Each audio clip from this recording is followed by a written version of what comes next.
আপনারা জানেন যে গত কয়েকদিনে বেশ কয়েকটা ক্লুলেস মার্ডার হয়েছে, যার বেশ কয়েকটারই রহস্য আমরা উদ্ঘাটন করেছি।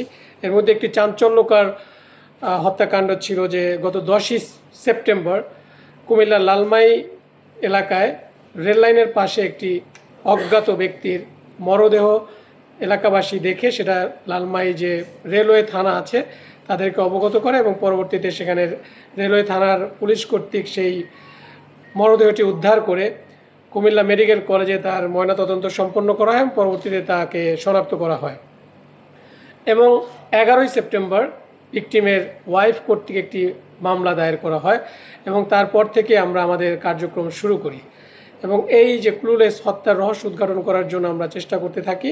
এবং তারই প্রেক্ষিতে গতকাল আমরা প্রথমে এই যে ভিকটিম, যিনি ভিকটিমের ভিকটিমের ওয়াইফ, সাবেক ওয়াইফ ফাতেমা, যার সাথে ডিভোর্স হয়ে যায় বিগত 2-3 মাস পূর্বে, তার যে বাবা এবং তার ওয়াইফেরও সৎ বাবা, তাকে প্রথমে অ্যারেস্ট করা হয় এবং তার দেয়া তথ্য অনুযায়ী পরবর্তীতে আমরা এই হত্যাকাণ্ডের সাথে জড়িত অন্যতম আসামি এই ভিকটিমের নাম দুলালের স্ত্রী ফাতেমা, এই ফাতেমার যে দ্বিতীয় স্বামী হাশেম, তার শাশুড়ি এবং তার স্ত্রীকে ঢাকা যাত্রাবাড়ি থেকে অ্যারেস্ট করা হয় এবং পরবর্তীতে আর একটা অভিযানে এর সাথে সংশ্লিষ্ট আরও 2 জনকে, তাজুল এবং মফিজ নামে, যারা সরাসরি এই হত্যাকাণ্ডের সাথে জড়িত ছিল, তাদেরকেও অ্যারেস্ট করা হয়। তো এই হত্যাকাণ্ডের সাথে জড়িত 7জনই ছিল এবং 7 জনকে আমরা গতকাল বিভিন্ন ফলো আপ অপারেশনের মাধ্যমে তাদেরকে অ্যারেস্ট করা হয় এবং এই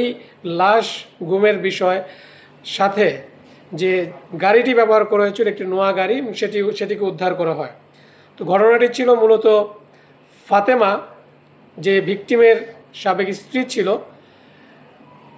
বিগত 6 মাস পূর্বে তাদের বিয়ে হয়।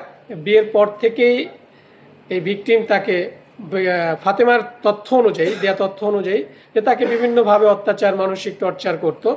সে প্রেক্ষিতে তিনি 2 মাস পূর্বে তাকে ডিভোর্স দেয়।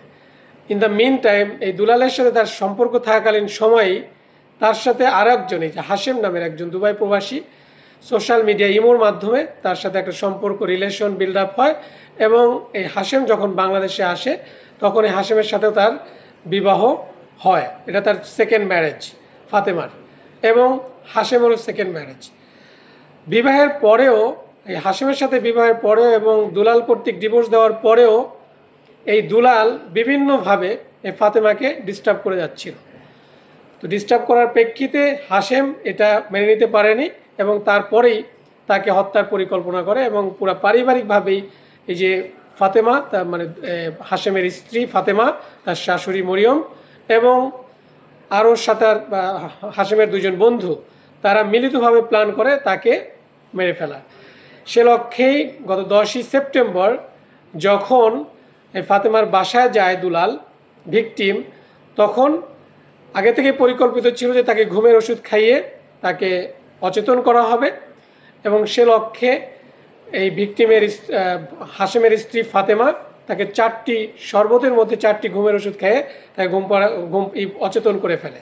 পরবর্তীতে হাশেম এবং তার বন্ধুরা ওই ঘরের মধ্যে প্রবেশ করে এবং তাকে শ্বাসরোধ করে হত্যা করে। এই হত্যার সাথে সংশ্লিষ্ট যে 7 জন ছিল, আমি অলরেডি তাদের কথা বলেছি এবং প্রত্যেককেই অ্যারেস্ট করা হয়েছে এবং তাদের বিরুদ্ধে আইনানুগ ব্যবস্থা প্রক্রিয়াধীন রয়েছে।